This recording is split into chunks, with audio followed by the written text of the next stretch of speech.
Joseph Pilates once said that in 10 sessions of Pilates, you'll feel a difference, in 20 sessions, you'll see a difference, and in 30 sessions, you will have a whole new body. And that was quoted in an article by Englewood Pilates. My name is Olivia Klein, and today I'm going to talk with you about the exercise of Pilates. So really, it's one heck of a workout, and before I explain its health benefits, I'm going to give you some background on the man who created Pilates, as well as the different types of workouts you can do. So let's start with the origin of Pilates.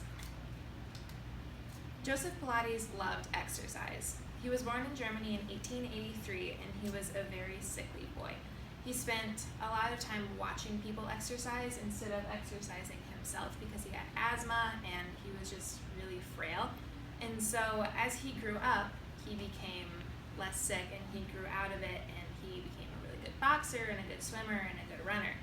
But as a child, he spent so much time watching exercise that he fell in love with it, and he became a trainer. So he went to England in 1912 to train detectives for Scotland Yard, but while he was there, World War I broke out, and he was placed in an enemy internment camp there.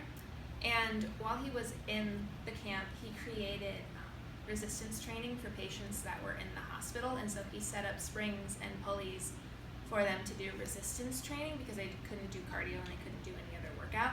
And while he was there and while he was training the patients, an influenza epidemic broke out, but no one he was training died, and so that just kind of showed him that what he was doing was helpful. And the spring setup that he used in the hospital beds would later go on to inspire his equipment called the Pilates Reformer.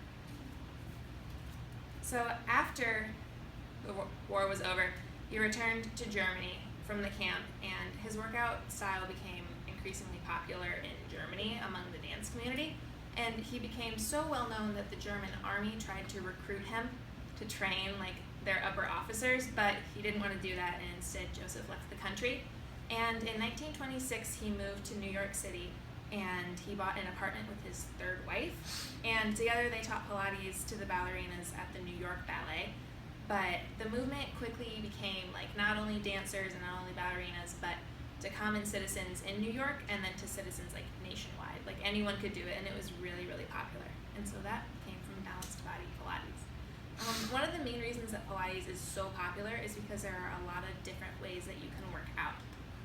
So there isn't just one way that you can do Pilates. Sam Murphy at The Guardian explains that there are really two main types. There's mat and there's studio. So mat Pilates doesn't require any equipment other than maybe some blocks, free weights, or a mat. And it's a really popular form of Pilates because it's more suitable for beginners.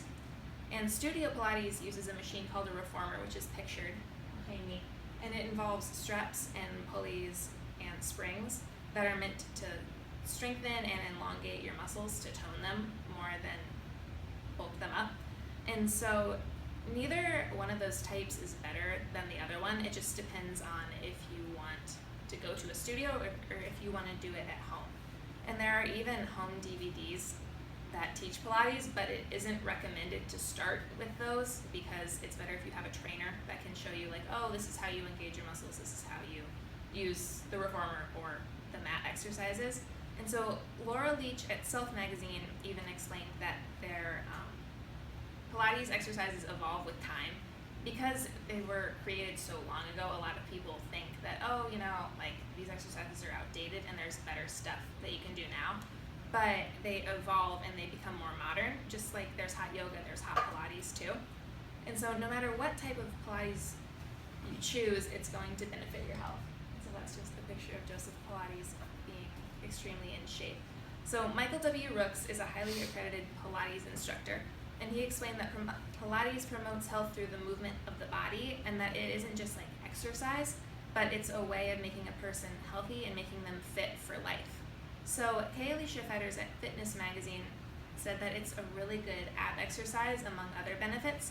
And so in a medicine and science in sports and exercise study, it was found over a course of 36 weeks that the participants' rectus abdominis, or what gives you your six-pack, grew 21% stronger. So that means that a stronger core leads to less back pain. So Pilates stabilizes your lower back, and it helps to alleviate chronic back pain. And because it's low impact but high resistance, it's less likely to cause more pain than like traditional exercises. So people that have low back pain can do it and it won't cause more harm.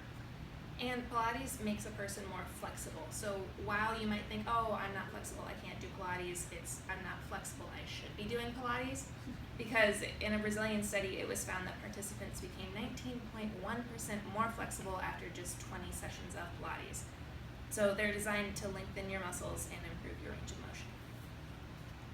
All right, so just to review, the history and the different types of Pilates all come together to make you healthier.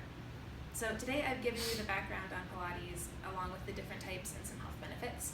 And Pilates is a great workout no matter who you are or how in shape you are. And so, like Joseph Pilates said, it only takes 10 Pilates sessions to feel a difference in your body. The sooner you start, the sooner you'll feel it.